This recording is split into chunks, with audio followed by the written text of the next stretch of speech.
مفتی صاحب، ابھی خبر آئی ہے کہ انجینئر علی مرزا کی اکیڈمی کے باہر حملہ ہوا ہے، جو کہ پولیس مقابلے میں حملہ آور مارا گیا، الحمدللہ، اور ایک پولیس اہلکار زخمی ہے۔ اگر یہ خبر سچی ہے تو آپ اس بارے میں کیا کہتے ہیں؟ یہ خبر سچی ہے واقعی؟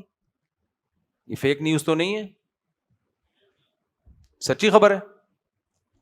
بہرحال بہت بری خبر ہے یہ۔ اس طرح کے حملہ آور متشدد قسم کے کچھ یا تو مذہبی لوگ ہو سکتے ہیں جن کو انجینئر علی مرزا سے اختلاف ہے، تو ہم تو ہمیشہ سے اس کی مذمت کرتے ہیں، اور اچھا ہوا بغیرت مارا گیا جو بھی جس نے بھی حملہ کیا، اور پولیس والوں کو بھی بہادری کو سلام ہے جنہوں نے بچایا۔ تو اس واقعے کی بھرپور مذمت کرتے ہیں۔ انجینئر علی مرزا سے 100 بار اختلافات اپنی جگہ، لیکن اللہ تعالیٰ صحت دے، ان حملوں سے محفوظ رکھے سب کو۔ اور میں تو ویسے بھی انجینئر علی مرزا کی زندگی کی دعائیں اس لیے کرتا ہوں کہ بہت ساری چیزوں پہ میں نے ابھی جواب ریکارڈ کروانا ہے، ابھی تھوڑا سا میں فارغ ہوا ہوں۔ اس رمضان میں نے انجینئر علی مرزا کا وہ کلپ جو تراویح پر اس نے ریکارڈ کروایا ہے، 2.7 ملین گیا ہے، وہ 2.7 ملین، اور انجینئر علی مرزا کا دعویٰ ہے کہ تراویح پر کسی کا کلپ اتنا نہیں سنا گیا۔ آدھے ایک گھنٹے کی اس کی ریکارڈنگ ہے ریفرنسز کے ساتھ، اس کا میں نے اس رمضان میں ریفرنسز کے ساتھ جواب ریکارڈ کروایا ہے، ایک ایک جملے کا۔ تو وہ چونکہ اب رمضان میں ٹائم اتنا کم تھا کہ وہ ریکارڈ ہوتے ہوتے آخری عشر آ گیا، تو میں نے کہا اب اس رمضان میں چلانے کا فائدہ نہیں ہے، ریکارڈ کر لیا ہم نے، اب اگلے رمضان میں چلائیں گے ہم، اگلے رمضان سے پہلے، کیونکہ تراویح کا موضوع اسی وقت زیادہ سنا جاتا ہے۔ تو ویسے بھی میں انجینئر علی مرزا کی دعا کرتا ہوں، یہ ٹاپک نہ بھی ہوتا، کسی بھی انسانی جان کا قتل ہو جانا یہ اچھا کام نہیں ہے، اور جو دہشت گرد ہیں جنہوں نے یہ حملہ کیا، اللہ ان کو تباہ و برباد کرے، ان کی نسلوں کو تباہ و برباد کرے، ان کی وہ نسلیں جو اس میں اپنے باپ دادا کو فالو کریں، ان نسلوں کی بات کر رہا ہوں۔ اور ایسے دہشت گردوں کو، پولیس والے کو بہرحال سلام ہے۔ تو ویسے بھی میں دعا کرتا ہوں، اور میں اس لیے بھی دعا کرتا ہوں کہ ابھی میرے ذمے کچھ قرض باقی ہیں، تو وہ شہید وحید نہیں ہو جائے بھائی، اس کی زندگی کی دعا کرو۔ میں جہلم تو گیا تھا، واپس آ گیا، تو اس کا مطلب یہ نہیں کہ میں واپس ہی آ گیا، تو ابھی بہت ساری چیزوں کا میں نے علمی جواب ریکارڈ کروانا ہے۔ اس میں تراویح کا ایک خلا کا میں نے کرا دیا تھا، جس پر انجینئر کی طرف سے اب تک کوئی جواب نہیں آیا ہے، اور وہ آئے گا بھی نہیں انشاءاللہ۔ ایک ہی دفعہ میں ایسا خاندانی ریکارڈ کروا دیا پورے ریفرنسز کے ساتھ کہ اب نہیں آئے گا اس کا جواب۔ اور دوسرا میں نے تراویح پہ بھی ریکارڈ کروا دیا ہے، ایک آپ سنیں گے نا تسلی کے ساتھ، وہ تراویح والا جو ویڈیو ریکارڈنگ ہوئی ہے ریفرنسز کے ساتھ، تو آپ کو انشاءاللہ اندازہ ہو جائے گا کہ دلائل کی دنیا میں یہ جو چاروں امام تھے نا، یہ ہلکے نہیں تھے۔ میں اس میں یہ فتح میری نہیں ہے کہ دلائل کی دنیا میں میرا پلڑا بھاری ہے، میں کون ہوں بھائی؟ جو فقہا اور محدثین جو ماضی میں جو قرآن و سنت کی چاروں اماموں کا اتفاق ہے کہ تراویح کم سے کم 20 رکعت ہے، تو ان میں دلائل کی دنیا میں آپ کو لگے گا وہ چاروں امام واقعی برحق ہیں، اور آج کل کے اسکالر ان کے پاس علم میں گہرائی نہیں ہے، تو وہ پتہ لگے گا کہ انہوں نے جو دین کو سمجھا ہے وہی حقیقت میں ہے، باقی صرف دعوے ہیں۔ تو اللہ تعالیٰ انجینئر علی مرزا کو ویسے بھی زندگی عطا فرمائے، اس لیے کہ مسلمان ہیں اور پاکستانی ہے، انسان ہے، ان تمام باتوں کی وجہ سے، اور اس لیے بھی اللہ زندگی عطا فرمائے کہ ابھی صرف تراویح پہ نہیں، اور بھی بہت ساری چیزوں پہ، رفع الدین ہے اور اختلافی حضرت معاویہ کا مسئلہ تو سب سے اہم ہے، ان سب چیزوں پہ میں نے جواب ریکارڈ کروانا ہے۔ اگر وہ دنیا سے چلا گیا تو میرے جواب تو پھر مردوں کی قبروں پہ جا کے تھوڑی ریکارڈ کروائے جاتے ہیں۔ تو اللہ زندگی عطا فرمائے مجھے بھی، تاکہ میں ریکارڈنگ کروا سکوں، اور انجینئر علی مرزا کو بھی۔ باقی میں اس کے لیے دعا گو ہوں، اللہ اس کو صحت عطا فرمائے، اور مجھے موقع ملا تو میں انشاءاللہ عیادت کے لیے بھی جاؤں گا، اگر اللہ کرے خبر جھوٹی ہو، پہلی بات تو یہ ہے، لوگ کہہ رہے ہیں سچی ہے، اچھا چلو یہ خوشی کی بات ہے، وہ دہشت گرد کم بخت مارا گیا نا، اچھا ہوا۔ اس پولیس والے کو بھی شاباش دینی چاہیے بھائی، جو سیکیورٹی میں پولیس والے اپنی ذمہ داری پوری کریں، ان کو پوری قوم کو سلوٹ کرنا چاہیے، پوری قوم کو ان کو سلوٹ کرنا چاہیے۔ مرزا جہلمی بہت سارے مسلمانوں کو گمراہ کر رہا ہے، اور آپ اس پر ممبر پہ بیٹھ کے اس کی صحت کے لیے دعا کر رہے ہیں، کیا یہ صحیح ہے؟ زندگی اور صحت کے لیے دعا کر رہے ہیں۔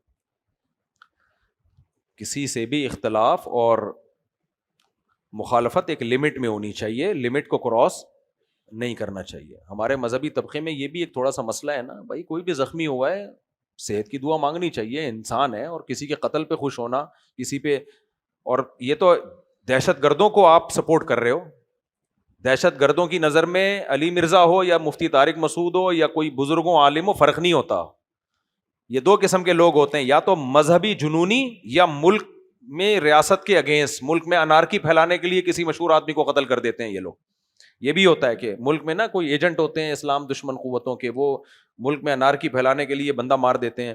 اب میں جب جہلم گیا تھا نا, تو میں کیوں 48 گھنٹے کا پیغام دے کے غائب ہو گیا تھا مارکیٹ سے, اس لیے غائب ہوا تھا کہ کوئی دہشت گردی کی کاروائی نہ کرے, مجھے کوئی نقصان نہ پہنچائے. اور میں اپنے ساتھیوں سے کہہ رہا تھا کہ ہم جو چھپ گئے ہیں نا 48 گھنٹے کا پیغام دے کے, جیسے پازیٹیو پیغام آئے گا تو ہم آ جائیں گے مارکیٹ میں, دوبارہ ان ہو جائیں گے, لیکن ہمیں چھپ کے رہنا ہے. چھپ کے انجینئر کے ڈر سے نہیں کہ انجینئر ہمیں کوئی نقصان پہنچائے گا, اس کے بندے نقصان پہنچائیں گے. یہ ہمیں اطمینان تھا کہ انجینئر کی دشمنی یہاں تک نہیں پہنچی ہوئی ہے کہ وہ ہمیں کوئی ذاتی طور پہ کوئی نقصان پہنچائے. ہمیں یہ تھا کوئی تھرڈ پارٹی نقصان پہنچائے گی تاکہ دونوں فریقوں میں لڑائی شروع ہو جائے.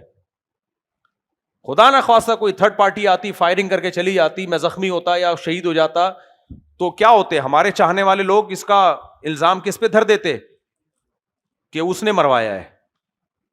تو میں نے ساتھیوں سے کہا ہمیں یہ اطمینان ہے کہ وہ یہاں تک نہیں ہے اس کی مخالفت, کہ وہ بندہ اس طرح کا نہیں ہے کہ ہمیں کوئی دہشت گردوں کو ہمارے خلاف استعمال کرے, نہ ہم ایسے ہیں کہ ہم کوئی ایسی کاروائی کریں, لیکن کوئی تھرڈ پارٹی ایسے موقع پہ ناجائز فائدہ اٹھا سکتی ہے. تو اس تھرڈ پارٹی کو, وہ یہی تھرڈ پارٹی ہے جس نے ابھی اس پہ حملہ کیا, اور اچھا ہوا مارا گیا.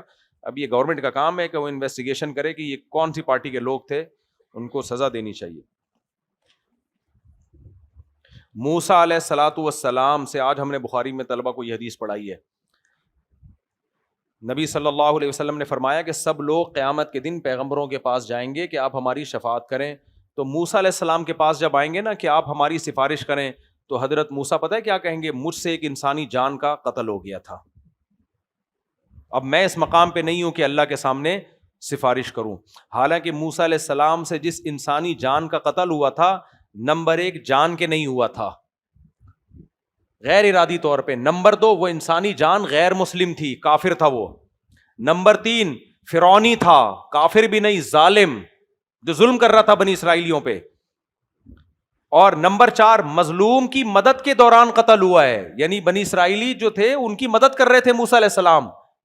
یہ چاروں باتیں اس میں پائی جاتی تھی. اس کے باوجود حضرت موسیٰ کو اس قتل پہ اتنی شدید ندامت کہ لوگ جائیں گے قیامت کے دن موسیٰ کلیم اللہ کے پاس کہ آپ ہماری سفارش کریں, اور موسیٰ علیہ السلام کہیں گے کہ مجھ سے ایک انسانی جان کا ناحق قتل ہو گیا ہے. تو انجینئر علی مرزا کیا اس فرعونی قبطی سے بھی زیادہ آپ نے اس کو برا بنا لیا ہے؟ اس سے اختلاف اپنی جگہ, میں اس کو جو اس نے صحابہ کرام کے بارے میں نازبہ کلمات کیا ان پہ ہمارا مقابلہ رہے گا, اور میں یہ بھی کہتا ہوں کہ اس پہ باقاعدہ کیس ہونا چاہیے ان چیزوں پہ, لیکن قانون کو اپنے ہاتھ میں لینے کی کوشش نہ کی جائے, دشمنیاں بڑھائی نہ جائیں, ملک اس کا متحمل نہیں ہے. ہاں علمی جواب علمی انداز سے مزہ بھی آتا ہے, آپ ملتے رہے اخلاق سے, چائے بھی پلائیں, پیئیں بھی چائیں, ہاؤ آر یو فائن, ٹش پش, پھر ایک کلپ آ جائے کہ جناب ان باتوں کا جواب دو. یہ کام جب نہیں ہوگا اور پھر ہوائی باتیں ہوتی رہیں, پھر مزہ نہیں آتا. ابھی مولانا, اب دیکھو حقیقت یہ ہے کہ ہمارے ہاں بہت سے لوگ انجینئر علی مرزا کے خلاف کلپ بازی تو کر رہے تھے, گلے پھاڑ رہے تھے, لیکن وہ علمی جواب بہت کم لوگ دے رہے تھے. مولانا عمران صفدر صاحب نے کیا کام کیا ہے؟ گلے کم پھاڑے ہیں, ریفرنسز زیادہ دیے ہیں, تبھی میں ان کو پروموٹ کر رہا ہوں. وہ گلا نہیں پھاڑتے, وہ کہتے ہیں بھائی اس نے یہ کہا تو یہ بات تو نہیں ہے, تو ایسے نہیں ہے, تو ایسے, تبھی میں زیادہ ان کو پروموٹ کر رہا ہوں. گلے پھاڑنے کا دور ونس اپون اے ٹائم تھا, ابھی دلائل کی دنیا کا دور ہے. آپ کو اگر لگتی ہے کہ میری کوئی بات درست ہے, تو آپ دلائل کی دنیا میں ریفرنسز کے ساتھ اس کو میڈیا پہ لے کر آئیں, دنیا پھر آپ کی بات سنے گی. اور اگر آپ کے دلائل کمزور ہیں تو اس کا مطلب آپ غلط ہو, پھر مت کرو آپ. اور اگر آپ کو دلائل پیش کرنا نہیں آتے تو اس کا مطلب یہ تو آپ کے اندر فالٹ ہے نا, یہ تو پھر آپ کے اندر فالٹ ہے.